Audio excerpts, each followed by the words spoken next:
pull up a seat, get close to the fire. Tonight we're going to talk about how to survive a witch trial, or rather, why you wouldn't survive one.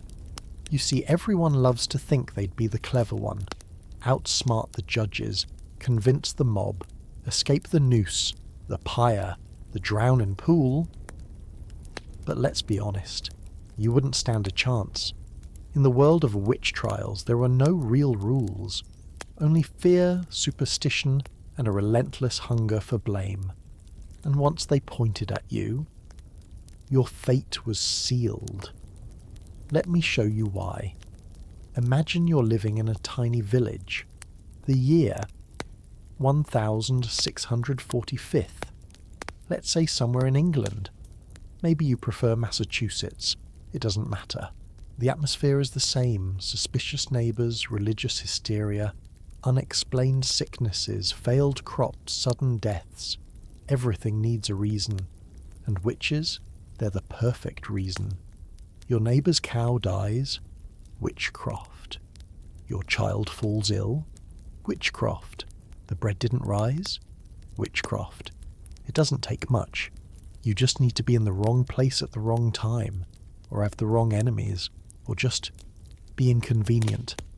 Let's say you had an argument over property lines, or over the price of milk, or even just over gossip. That neighbour suddenly points at you. I saw her talking to the devil in the woods. Congratulations, you're now accused of witchcraft. You don't get to present your lawyer. There's no forensic investigation. There's no innocent until proven guilty. It's more like guilty because you were accused. It's almost funny, except, for the whole murdered by your own community part in Salem, Massachusetts. The hysteria began with a few girls having fits. In Europe, decades of war, famine, religious tension turned entire regions paranoid. You see, people were afraid, and fear demands sacrifice. And you're the sacrifice. Let's say you're odd. Maybe you read too much, or you're too quiet, or you talk too much. Maybe you're a healer, or a midwife, or an old widow with no family. Suspicious. Maybe you have a physical deformity, a birthmark, a mole. The devil's mark, they'd say. It's proof. Not evidence they'll examine carefully, mind you. Just proof. You could try to explain, of course. That's just a mole. But the more you talk, the worse it looks. She's trying to talk her way out of it. The devil teaches his servants to lie. There's really no winning move here. They might strip you naked in front of your neighbours to search for witches' marks. Humiliating, dehumanising. Any scar or blemish could seal your fate. And if they didn't find anything, they might prick you with needles, over and over. See? It didn't bleed. That's the devil's spot. Never mind you're bruised, exhausted, terrified. Imagine that for a second. The room full of people you've known your whole life, the local minister, your neighbours, maybe even family, watching you be stabbed with needles while you plead that you're not in league with Satan. But the more you deny it, the more suspicious you look. But let's say you're lucky. They decide to test you instead. That's fair, right? Surely you can prove your innocence. Let's go through the options. The swimming test. They tie your hands and feet, throw you into a freezing river. If you float, you're a witch. If you sink and drown, you are innocent. Let that sink in. They actually thought water, being pure, would reject evil. So if you floated, you were in league with the devil. But if you drowned, well, sorry. But hey, at least God knows you're innocent now. The pricking test. The witch's mark test. Professional witch finders like Matthew Hopkins in England would prick your skin with special needles. If it didn't bleed, or you didn't flinch, clearly unnatural, clearly the devil's mark. Of course, the needles were often retractable, fraud, but no one questioned it. The Lord's Prayer test. Maybe you get lucky. They let you prove your innocence by reciting the Lord's Prayer. Sounds easy, right? Except you're exhausted, starving, maybe tortured. Your hands shake, your mouth goes dry. You stumble over a word. Aha! She can't say the Lord's Prayer. Which? Let's be real. If you're watching this in 2025, you'd probably get the old-timey words wrong even on your best day. Thy kingdom come, thy will be... boom. Which? Maybe they don't bother with tests. Maybe they go straight to the tried and true method. Torture. Because witches can't confess willingly, you see. The devil protects them, so they have to break you first. The rack, thumbscrews, sleep deprivation, starvation, mock executions. They'd keep going until you confessed, and if you held out, that was proof of the devil's protection. In Bamberg, Germany, one of the worst witch hunts, hundreds were tortured into confessing. Whole families destroyed. Confessions under torture named new suspects. It spread like wildfire. Even children weren't safe. In Salem, 4-year-old Dorcas Good was jailed because her mother was accused. Imagine trying to prove your innocence at 4 years old. Let's pretend you survive the torture. You get your trial. You'd think that's your big chance to clear your name, right? Wrong. Courts were theatre. Witnesses were encouraged to tell wild stories. Spectral evidence was allowed. People claiming your spirit hurt them in their dreams. Hearsay, gossip, fear. No defense lawyer. No presumption of innocence. Just judges who wanted a conviction. After all, letting you go would mean the court failed to protect the community. Much safer to kill you and say they defeated Satan. Once you were accused, you were as good as dead. And finally, justice. Salem, hanging. No burnings in New England, just hangings in public. Europe, much worse. Burning at the stake. Why burning? Fire was considered purifying. They thought they were cleansing your evil, while the whole town watched. In Scotland you might be strangled before being burned, a small mercy. But let's be real, death was certain either way, all for the crime of being accused. Let that sink in. The people you shared meals with, the minister who baptized your child, your neighbours, all watching you burn, and telling themselves they did God's work. The flames die down. The smell of ash lingers in the air. The crowd slowly disperses. No one looks each other in the eye. They murmur prayers. They clutch rosaries. But deep down, they know what they've done. Your name is gone from the town record. Your land is taken. Your children are now orphans. If they haven't been accused themselves, life returns to normal until the next accusation. And there's always a next accusation, because you weren't the first, and you won't be the last. The system doesn't stop once it begins. The crowd always wants more. Now let's talk about the real winners in this game of death, the witch finders. Some were true believers, others were opportunists. Either way, they were dangerous. Men like Matthew Hopkins, England's self-declared witch-finder general, turned accusation into a career. He wasn't a judge, not even a priest, just a man with a Bible, a needle, and an army of fear.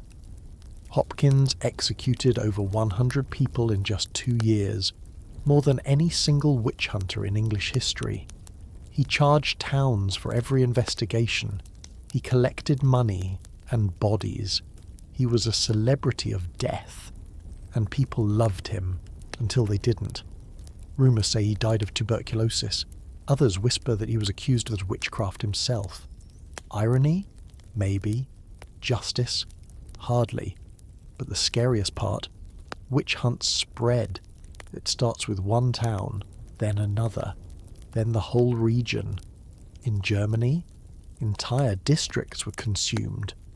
Between 1580 and 1650, it's estimated that over 50,000 people were executed for witchcraft across Europe.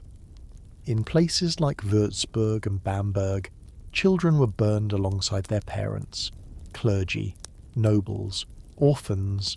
No one was safe. Even animals weren't spared. In France, a pig was once put on trial and hanged for witchcraft and sorcery. You heard that right. A pig. Imagine being outwitted by a pig in court, and still losing. Salem's hysteria lasted less than a year, but in that time, over 200 people were accused. 19 were hanged. One man, Giles Corey, was pressed to death with stones, slowly, crushed alive. His final words, "More weight." That's the kind of strength it took to die well in a witch trial, and most people didn't have it. Okay, you're thinking. I wouldn't let it get that far. I'd escape. I'd run into the woods. I'd hide. Really? Let's walk through that plan. First, where are you going to run? You live in a small village surrounded by farmland. Everybody knows everybody. Outsiders are suspicious. Vagabonds are criminals. You show up in the next town, dirty, alone, breathless. What do you think they'll assume? You guessed it. Witch. Second, even if you make it out, you've abandoned your family, your children, your home. Your name becomes cursed, and you spend the rest of your life looking over your shoulder, waiting for the knock on the door. Even in hiding, the fear never ends, because the system wasn't designed to find the truth. It was designed to feed the flames, and running just adds more kindling. Don't get too comfortable. This didn't just happen in medieval villages. Witch hunts have happened, and still happen, all over the world. In 21st century Tanzania and Kenya, elderly women have been murdered for witchcraft. In Papua New Guinea, women are burned alive today. Yes, today. For being accused of casting spells. In India, rural villages have seen women lynched by mobs for causing misfortune. In Saudi Arabia, sorcery is still a punishable crime under law. And in parts of Africa, children are accused by pastors and exorcised violently. These are not stories of the distant past. These are stories of now. Let's play it out. You're asleep in your home. The knock comes at midnight. A priest. 2 men with torches.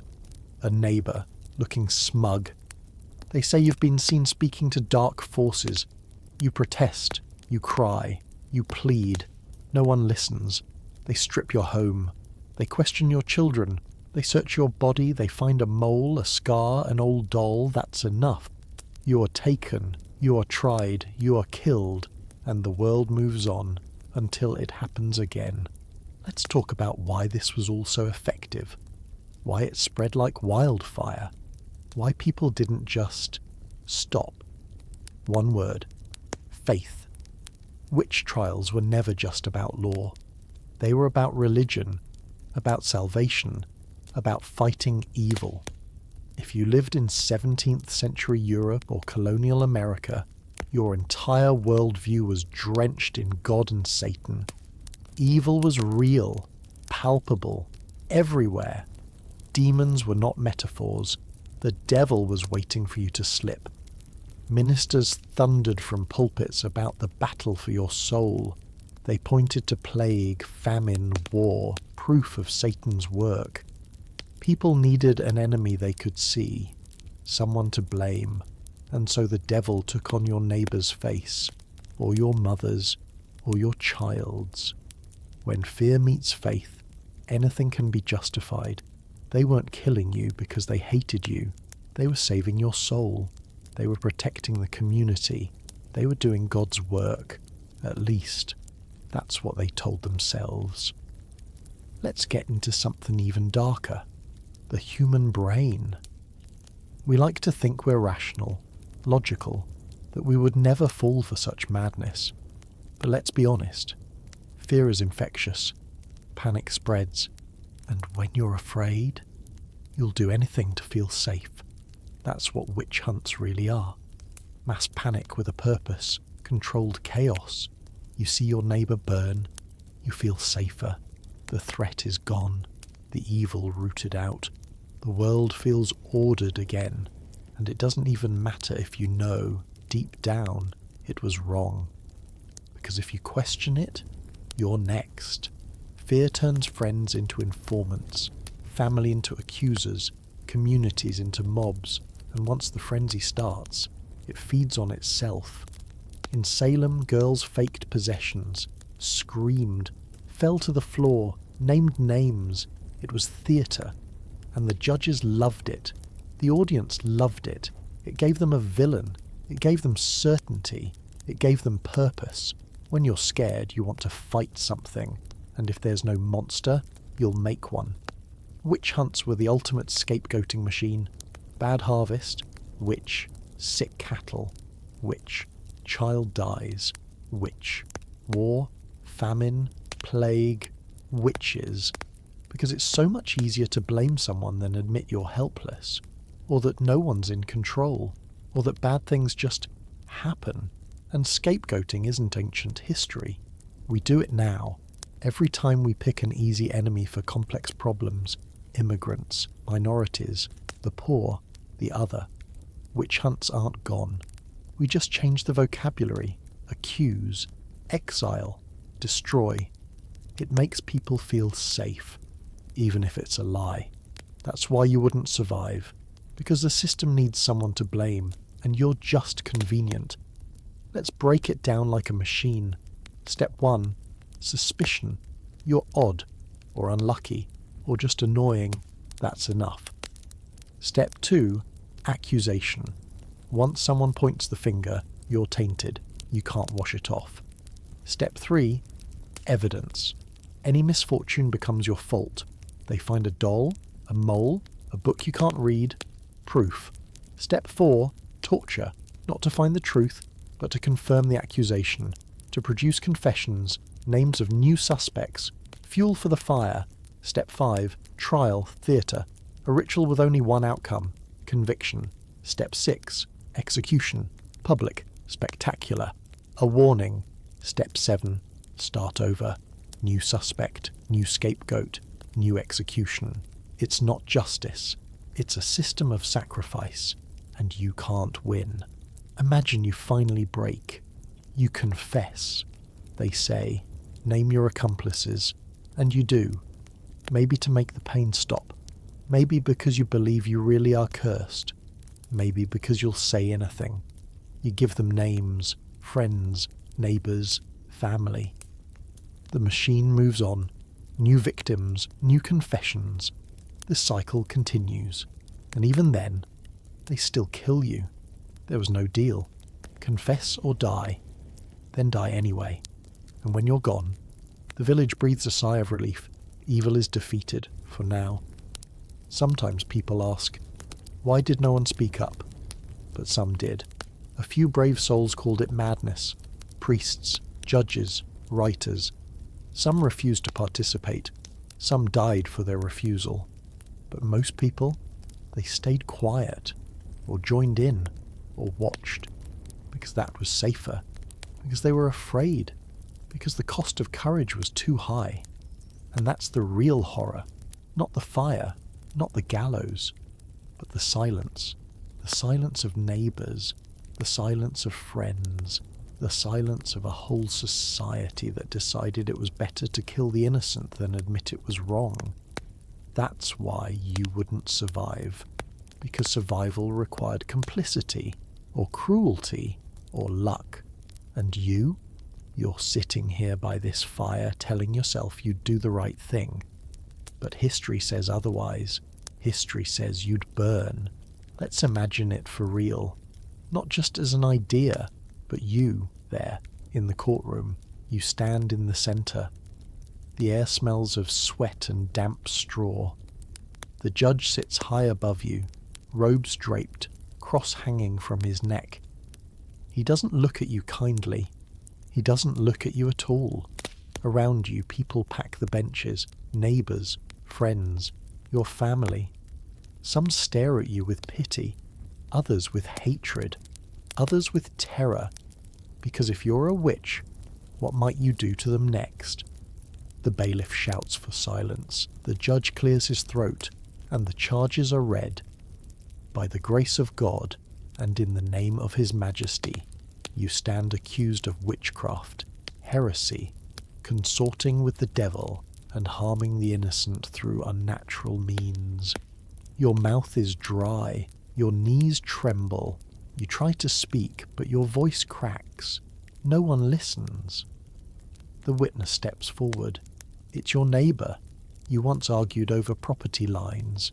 He testifies you visited him at night in spectral form, that you whispered curses into his children's ears, that you made his wife ill. The crowd gasps. The judge nods solemnly. He believes it. Because why would anyone lie? Why would a neighbour invent such horror? Maybe he wants your land. Maybe he wants to save his own skin. Maybe he truly believes it. Doesn't matter. The accusation is enough. A small Puritan settlement in Massachusetts. Cold, isolated, suspicious. A theocracy in miniature. It started with young girls, Abigail Williams, Betty Paris, strange fits, screaming, contortions. Doctors couldn't explain it. The minister declared witchcraft. The girls named names: Tituba, Sarah Good, Sarah Osborne. Women on the margins, outsiders, the usual suspects. Then it spread. New accusations. Friends turned on friends. Husbands accused wives. Children testified against parents. Over 200 people accused. 19 hanged. 1 pressed to death. Imagine Giles Corey, 81 years old, refusing to plead, knowing a plea meant trial. Trial meant death. So they laid him in a pit, placed boards on his chest, stacked stones, slowly, deliberately. And as his ribs cracked, as his lungs collapsed, they asked, "Will you confess?" He rasped. More weight. A final act of defiance. He died so his land wouldn't be seized, because a conviction meant confiscation. His silence saved his family, but cost him everything. Bamberg, Germany, early 17th century. A beautiful city, grand cathedral, rolling hills, peaceful, until the witch trials. Between 1626 and 1631, over 600 people were executed. Whole families wiped out. Children burned with their parents. The Prince Bishop who ruled Bamberg built a special prison, the Malefice House, literally House of Evil, equipped with torture chambers, designed for extracting confessions. They used thumbscrews, the rack, Spanish boots, metal casings that crushed the legs. People confessed to impossible crimes, flying to Sabbaths, copulating with demons, turning milk to blood. They named others, always others. The Prince Bishop got rich seizing the property of the convicted. Trials weren't just religious hysteria, they were profitable. One letter from a Bamberg victim reads, "There are 101 of us accused. God pity us poor people." Another, "They take everything from me. They torture me until I confess a lie." That was the point. Confession, property, control. Not far away, Würzburg, even worse. 900 executed in a decade. Town councillors, nobles, priests, children. The Prince Bishop there built a reputation as the great cleanser of witches. He kept lists, trophies. He bragged of purging his domain of Satan. One record names a 9-year-old boy executed. His crime? Being named by another child under torture. There's no safety, no innocence, no mercy.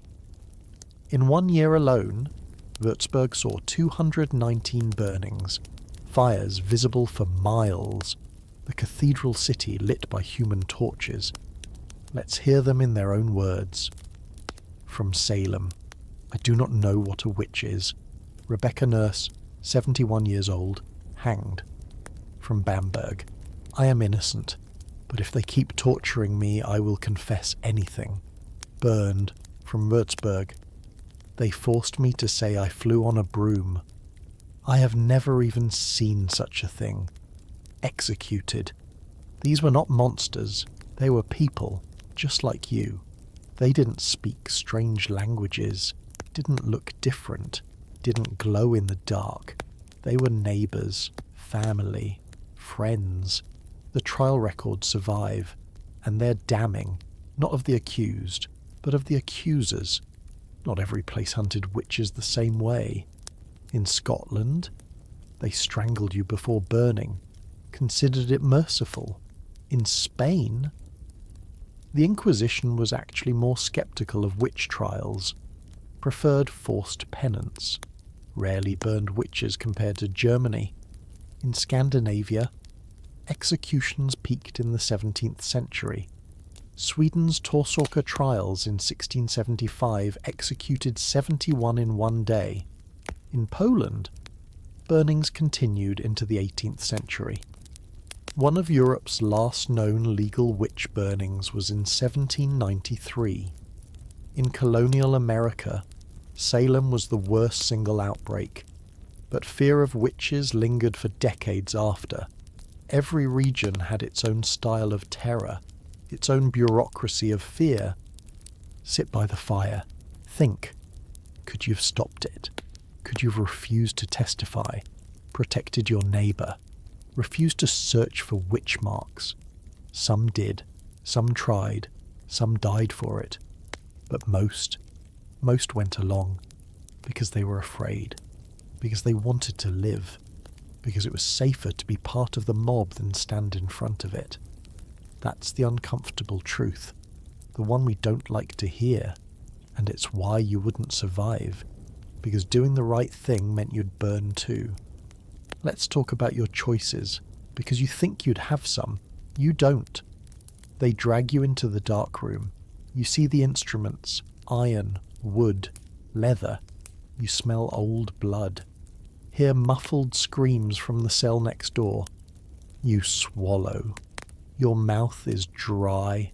Your heart hammers so loud you can barely hear the priest reciting prayers. Confess, they say.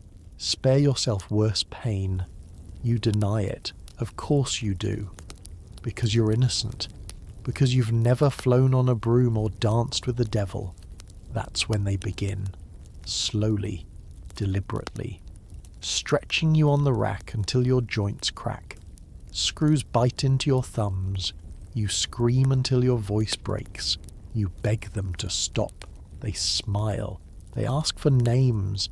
You try to remember the prayers. The words tumble out wrong. They say the devil has your tongue. They keep going. Hours, days, no sleep, no food. The pain becomes your world. In the end, you confess. Of course you do. Anyone would, because pain is truth. And you'd say anything to make it stop. So you confess. You say you flew on a broom. You kissed the devil's backside. You poisoned the cow. You blighted the crops. It doesn't even make sense, but they nod satisfied. The scribe writes it all down carefully. Your neighbour smiles. He gets your land, your belongings. The priest tells you God will forgive you. That confession saves your soul. They lead you from the torture chamber, into the cell, your body broken, your spirit shattered. But it's not over. You think confession is the end? That they'll let you live? Fool! Confession is just step one. The trial comes next. They read your words aloud, the crowd gasps, they're horrified. Not by what they did to you, but by what you admitted.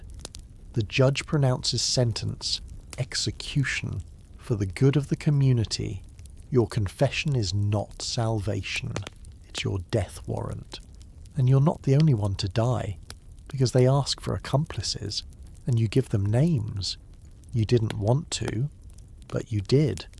Maybe you said your rival's name, or the neighbour who once cursed you under their breath, or your friend, or your own child. You said the names because you were in agony, because they promised mercy. because you believed them, because you lost hope, and every name you gave became another trial, another confession, another execution. The blood runs downhill, it stains everyone, even you. That's survival, that's how you lived, by killing others, until you died anyway. Dawn. The guards open your cell, chains rattle, your body aches, you can barely stand, your clothes hang loose from starvation. They march you through town, the crowd gathers, children point, women whisper, men spit. You see familiar faces, the midwife who delivered your baby, the blacksmith who shod your horse, your sister. None of them speak for you, none of them save you. The priest offers you last rites, tells you God is merciful, that dying cleanses your soul. The scaffold looms, the pyre smoulders, the rope sways in the morning wind. You feel nothing, or everything, terror, rage, resignation. They tie your hands, the executioner avoids your eyes, he's just doing his job. The judge reads the sentence one last time. Witchcraft. And then it ends.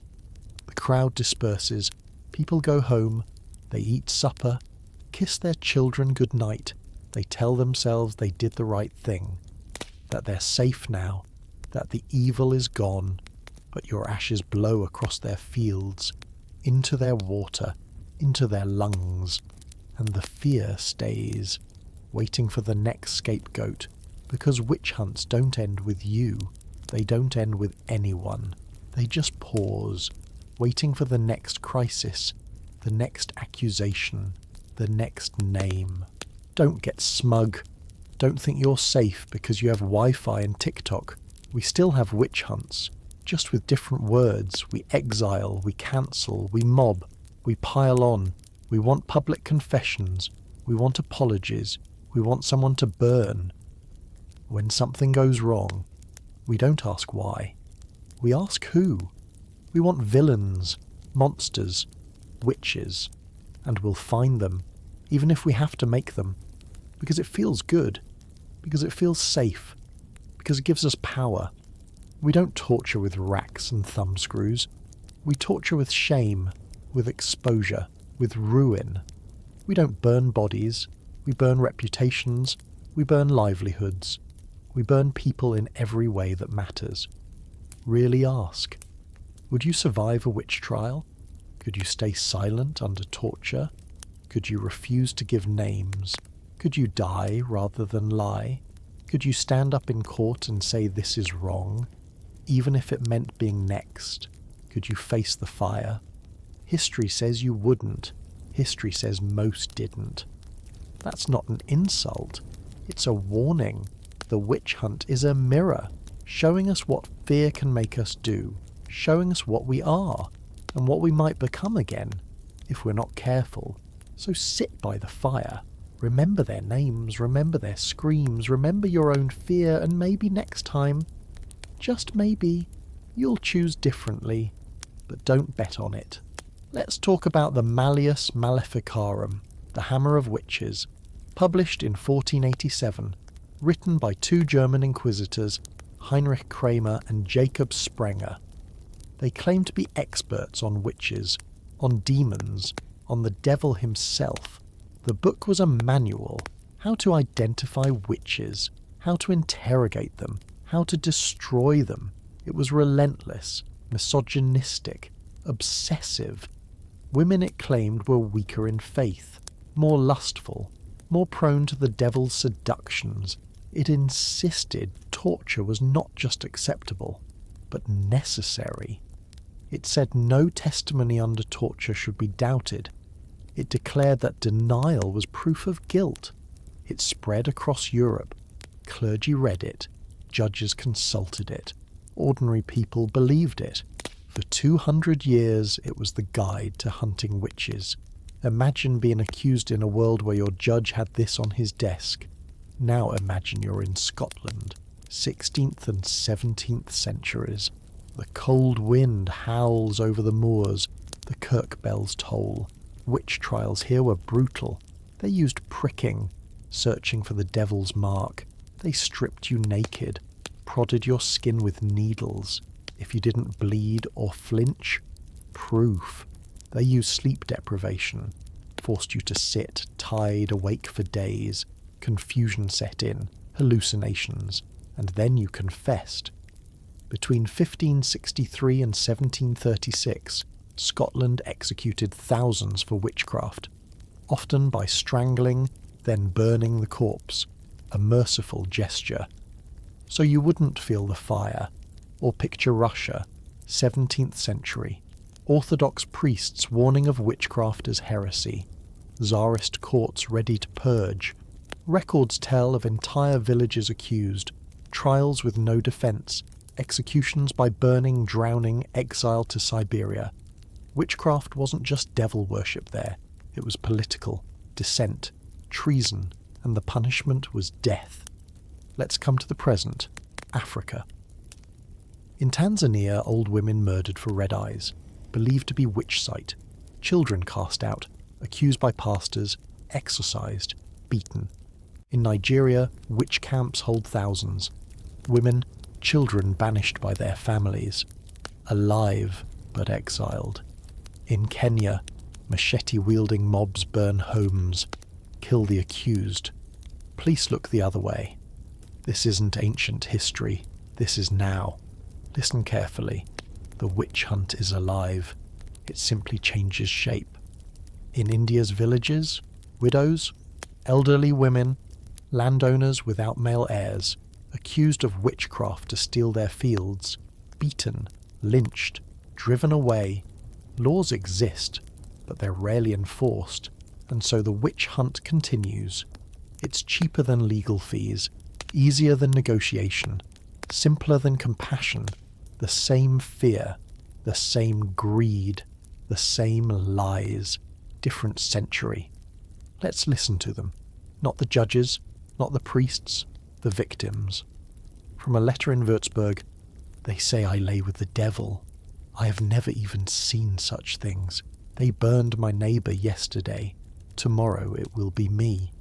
From Scotland, I have been kept from sleep these 4 days and nights. My mind cannot hold. I will say anything they want. From modern Kenya, they said I was a witch because my son died. They burned my house. I ran into the forest.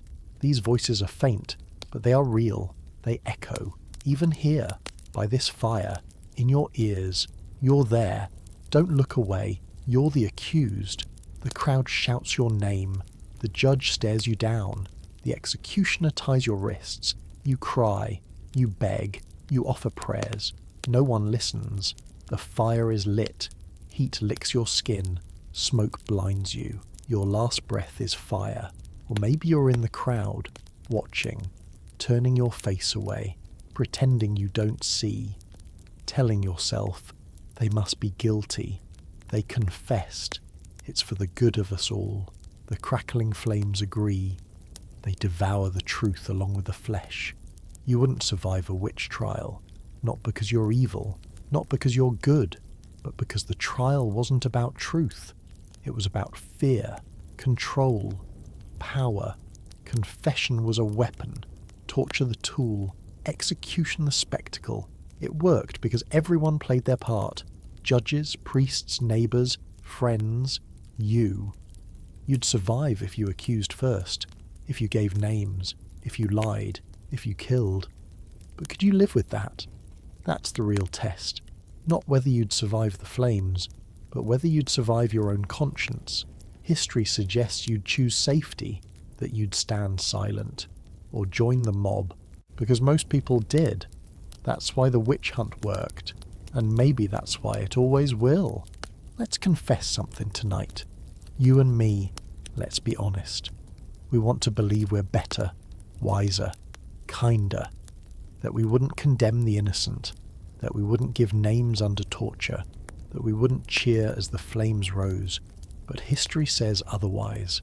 Again and again, fear wins, anger wins, the crowd wins, and the individual, the brave one who stands up, they burn. That's the truth, and it's a hard truth. So let's confess it. You wouldn't survive a witch trial, You'd confess, you'd lie, you'd accuse, or you'd fall silent when it mattered most, because that's what people did. And you are people. We inherited more than land or language from our ancestors. We inherited fear. The fear that says, obey, conform, accuse them first, sacrifice someone else. Fear was the mortar of these trials. Fear was the rope. Fear was the flame. And fear still lives in us. It just wears different clothes. It's the whisper at work. Don't speak up. Don't be next. It's the online mob demanding an apology, a firing, a burning. It's the politics of division. They are evil. We are pure. It's all the same story, the same hunt, the same bonfire. Picture it, a packed courtroom. Your neighbour screams you bewitched a child. The priest nods. The judge scowls. The bailiff tightens your chains. You turn to the crowd. You look for a friend, a defender, anyone, and you see only silence, averted eyes, folded arms, heads bowed. No one will save you, because no one wants to be you. That silence kills, always has, always will, and you know this. You know it in your bones, because you've kept that silence yourself. Once, twice, many times. Let's be clear. You could survive a witch trial, plenty did, by accusing first, by lying, by naming names, by testifying. Survival was possible. It just cost your soul, because every name you gave was another pyre, another grave, another scream. So yes, you could live. If you became the thing you feared, if you became the accuser, the torturer, the executioner, that's the real test. Not whether you could survive, but whether you could live with yourself afterward. The witch trial is over. The fire burns out, the ashes cool, the judge goes home, says prayers, sleeps well. The executioner counts his coins, buys bread, kisses his wife. The crowd disperses, talks about the weather, moves on. And the next day the fear remains, waiting, growing, feeding. The fire is never truly out. It smoulders in our words, our rumours, our hate. It needs only a spark, a crisis, a scapegoat, and it roars to life again. Tonight you sit safe, warm, watching embers, listening to my voice telling you it was them. Long ago, far away. But it wasn't. It was us. It is us. And the only thing that ends it is choice. The choice to speak when it's dangerous, to refuse when everyone obeys, to defend when it costs you, to see the humanity in the accused. Most didn't make that choice. Most won't. That's why the witch hunt works. That's why it survives. So remember them. The old woman crying in the dock, the child trembling under cross-examination, the man crushed by stones, the mother torn from her babies. Remember their fear, their lies under torture, their final prayers. Don't forgive the judges so easily. Don't excuse the crowd. Don't lie to yourself. Because the trial is always waiting. The fire is always hungry. And you will be asked to choose the next time it happens, in whatever form it takes. Will you speak? Will you accuse? Will you be silent? Or will you stand by the accused? The answer is yours, only yours. Hey there, friend. If you enjoyed this storytelling journey, I'd really appreciate it if you'd give the video a like and subscribe to the channel. It helps so much in keeping these cozy tales alive, and I'd love to know, where in the world are you listening from? And what time is it as you drift off or relax to this? Drop it in the comments. It's always amazing to see our little campfire gathering folks from every corner of the world. Thank you for being here.